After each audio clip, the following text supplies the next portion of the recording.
akhirnya kalau tidak salah setelah itu terjadi perceraian ya? Benar ya? Yes. Jadi perceraian dan anaknya ikut pada Anda? Iya, ikut Anda dulu, lalu mertua datang menjemput. Oh, dari mana sih? Bos. Gak lihat palanya botak. Apa urusannya palanya botak? Itu bukan kena minyak goreng panas kan? Bukan kena minyak goreng panas ini. Kenapa tuh? Itu kebanyakan dijilat. Lu kira lollipop? Bukan.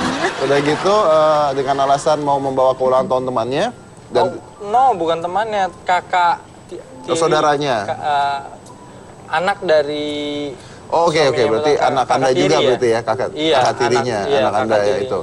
Dibawa dan tidak dipulangkan lagi ya? Iya, dia bilang dia mau minjem, maksudnya ya jangan dipisahin gitu juga. Saya juga ngerti, pada saat itu saya disiram tanggal 10 Juli. Saya ulang tahun 14 Juli, 19 Juli adalah ulang tahun anak dari anak pertama. Katanya dia mau ajak jalan-jalan karena ulang tahun kakaknya. Dan saya juga tahu memang itu temennya, jadi saya juga nggak mau memutuskan silaturahmi gitu aja kan gitu. Oke, lalu yang peristiwa penusukan? 5 Agustus itu saya datang ke rumah, pada saat 5 Agustus itu lagi bulan puasa. Saya muslim, waktu itu saya lagi puasa juga gitu. Dan saya datang, saya mau menemui anak saya dan mau ajak jalan-jalan. Karena udah lebih dari seminggu kan, waktu itu saya syuting juga di luar kota. Habis itu saya datang, saya ketemu dengan bapaknya dari mantan istri saya. Saya assalamualaikum, saya ucapkan salam. Bapaknya nanya, mau ngapain? Mau ketemu Jaden, Mbah. Belum saatnya, pulang-pulang. Saya bingung gitu, kok belum saatnya? Ini udah lebih dari seminggu. Dan tiba-tiba bapaknya bilang, tahu dari mana? Siapa yang bilang kamu bapaknya? Tahu dari mana kalau kamu itu bapaknya? Hah? Katanya gitu. Itu bapaknya sendiri bilang seperti itu sama saya. Dan itu ada kakak saya, ada teman saya juga di situ. Saya bilang, Abah, saya laki-laki, Abah juga laki-laki. Abah tahu Jaden itu anak saya. Dan mohon maaf, saya lagi puasa. Saya lagi menjalankan ibadah puasa. Terus kenapa kalau puasa? Ha? Terus kenapa kalau puasa? Saya juga puasa, kata bapaknya seperti itu. Dan malah makin tinggi dia gitu. Dan terus kenapa emangnya? Anak kecil tahu apa kamu gini. Ya dari percecokan itu akhirnya saya nggak tahu, dan anak saya mungkin dengar suara saya dan dia keluar sendiri, nyamperin saya, dia meluk Dedi, dia lari kenceng banget dan dia langsung meluk saya.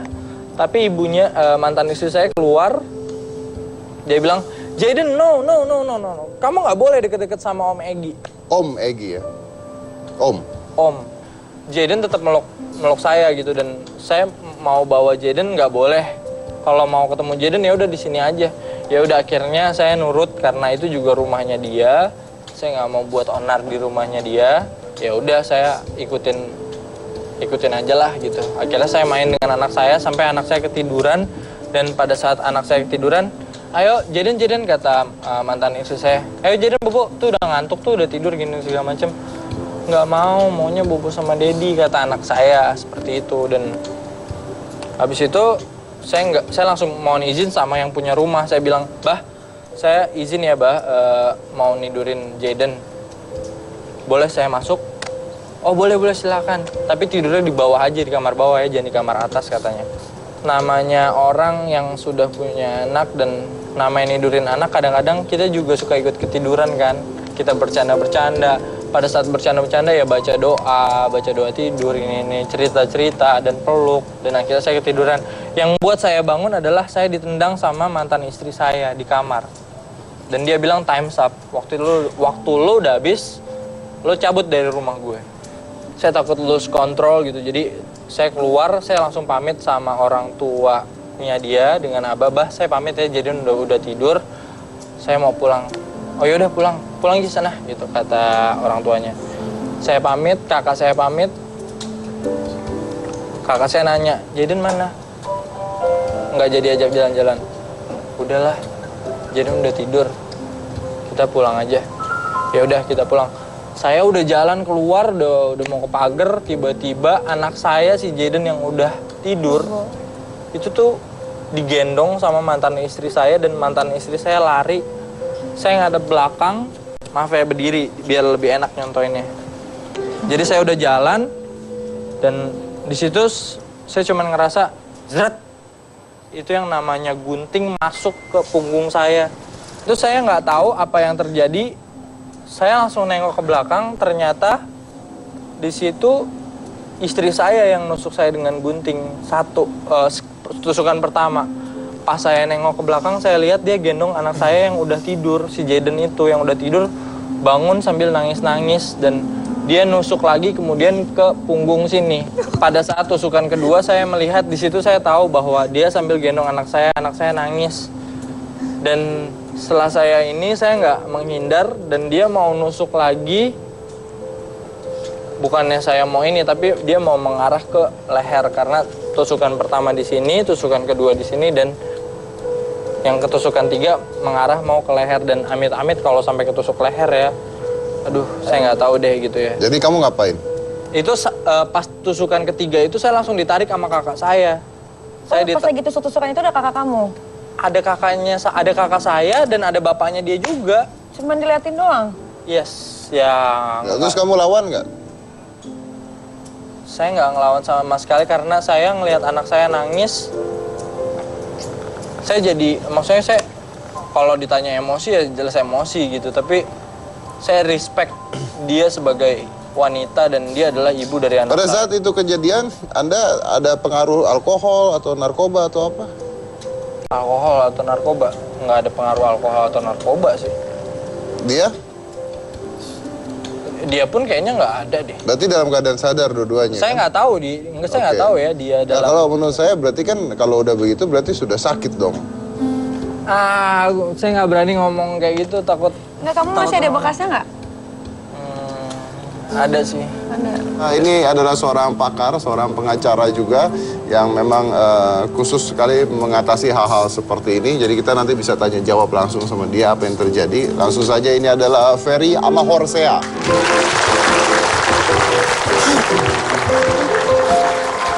Apa kabar, Om? Sore. Sore. Silakan. Panggil nih, ya. Halo, apa kabar Egi? Baik, Om. Halo, Apa kabar nih kita? Oke, silakan, Om. Gue situ dong. Ya, sini, Om. kan ngaca. Beda kalau udah di sini gitu. kalah jabatan Anda. Tepuk tangan untuk Deddy Corbuzier. Oke, saya bahas dulu tentang Egi dulu. Itu apa yang terjadi itu dan bagaimana tuh harusnya, Om? Kalau saya lihat kok wanita Indonesia ini kan dikenal ramah, murah senyum, baik, ya sungkan lebih sungkan dengan suami. Tapi kalau saya lihat perilakunya ada sesuatu yang janggal. Jadi saya kira mungkin harus ada campur tangan psikiater ya. Jadi percuma dia dihukum berapa menurut keyakinan saya dia dihukum berapa lama pun tidak akan merubah.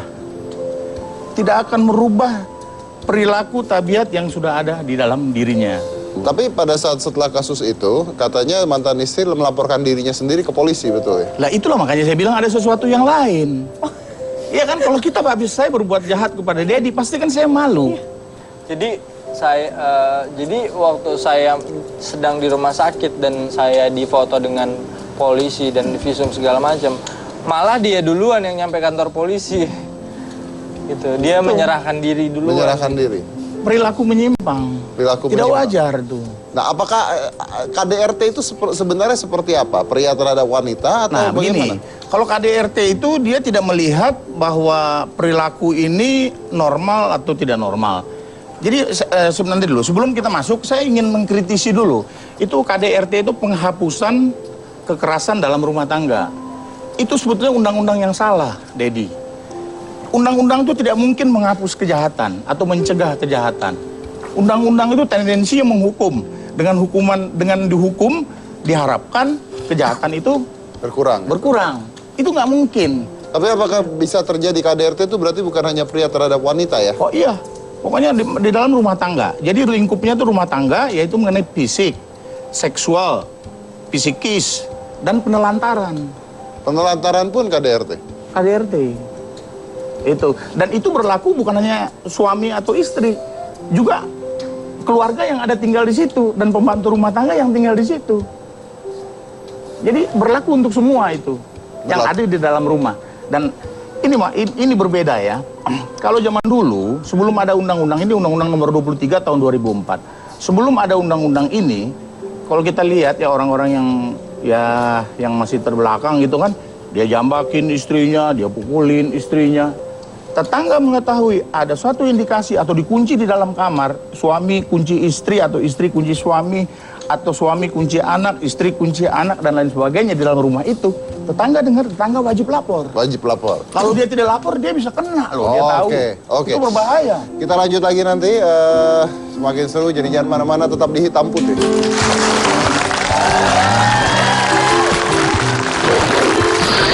Jadi kalau direncanakan, itu pasal, kalau saya tidak salah pasal 47, itu kalau direncanakan bisa 4 tahun, bisa 5 tahun, bisa 15 tahun.